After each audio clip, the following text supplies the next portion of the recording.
Dr. Folkman was the most creative person I've ever met. He was, I think, a tremendous optimist. He could see the good in almost anything. Judah Folkman was a visionary, a man ahead of his time. He changed the course of modern medicine by seeing what everyone had already seen, but thinking what nobody had thought. Judah was able to see beyond the present in a way that was heuristic. It encouraged movement forward. Modest, humble. Dr. Folkman was always looking beyond what is to see what might be. He lit my intellectual fire and set me off on a track for years to come. Judah Folkman grew up a rabbi's son in Columbus, Ohio.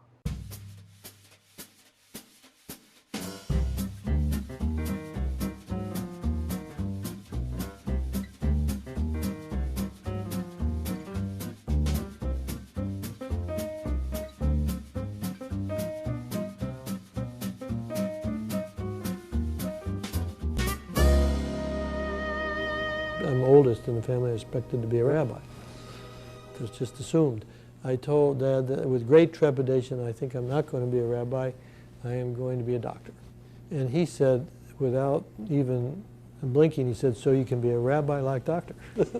The thought of being a rabbi did not really enter his head. He wanted to discover what the actual world was really like. His mother must have really been a saint in his young years because she would allow him to keep questionable liquids in the refrigerator. And he had a basement lab where he performed experiments beginning with his early teens. Judah Folkman began his studies at Ohio State University.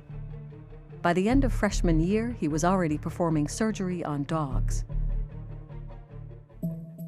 After Harvard Medical School and an internship and residency at Massachusetts General Hospital, Dr. Folkman was still intrigued by research. He was always a researcher. He proposed to me in the dog lab, actually. We were supposed to go out to dinner, but he called and said a friend of his had just had his dog hit by a car.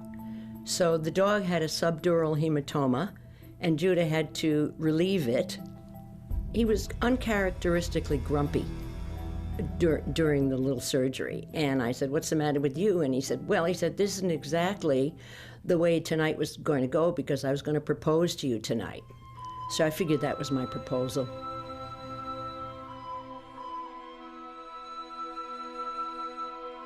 Dr. Folkman was drafted into the United States Navy. His assignment? Find a long-lasting substitute for whole blood that could be used to treat war casualties. This early research, as well as later observations while at Boston City Hospital, led Dr. Folkman to formulate his first ideas on what would soon become his theory of angiogenesis. As a surgeon, Judah had noticed that when he would operate on cancer, that he would see how much of a blood supply the tumors had, and that started him thinking about tumors and their blood supply. I can remember the day when Dr. Folkman came into the conference room that was adjacent to his office, erased the blackboard, and was just you'd see the enthusiasm. It was one of those epiphany moments, the aha moments that he subsequently wrote about. In 1971, Dr. Folkman published his landmark paper in the New England Journal of Medicine. He hypothesized that all tumor growth was angiogenesis dependent. At a time when everyone else thought that the secret to understanding cancer lay deep within the cancer cell itself, only Judah Folkman was looking at the blood vessel.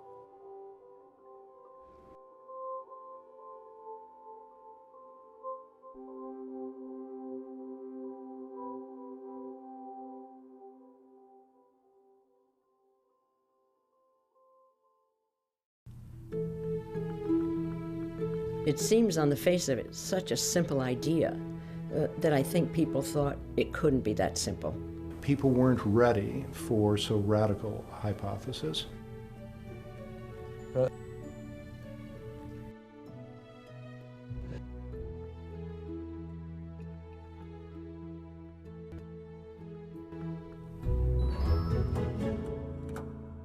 Today, Dr. Folkman's work lives on.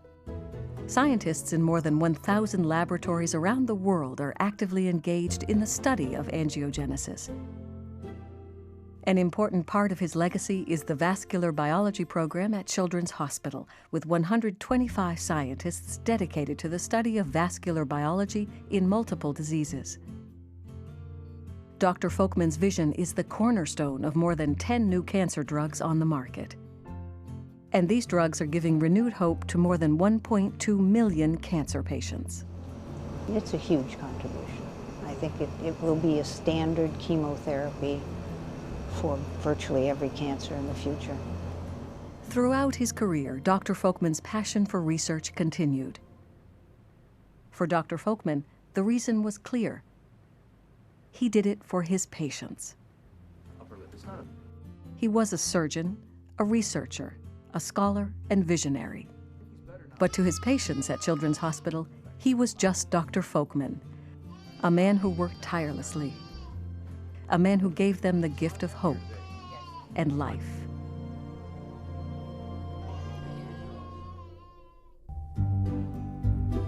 He was the most unusual man I ever met. The efforts that he spent with cancer patients, he went the extra mile. He was always going the extra mile.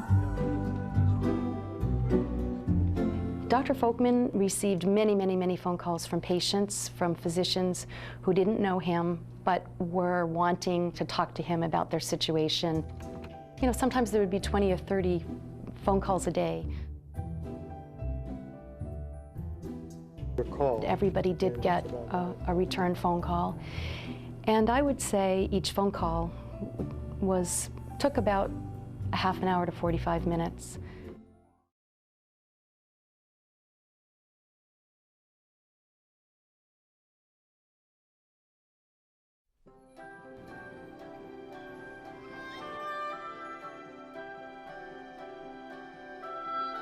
Judah Folkman had an expansive imagination. That spirit of pioneering was infectious. He was always there for you, and it didn't matter where he was. He could be in Russia. He got a phone call back from, I hear you called, you know. You knew when he was on the floor, because the front door to the laboratory, you could hear it close. He was probably the second person on the floor in the morning, and I could hear him coming down the hallway. And he'd come with a wish, the coat would be flapping, and you know, he'd be giving orders as he came through the door. He really was, in a lot of ways, our father as well as our boss. He was a very kind person.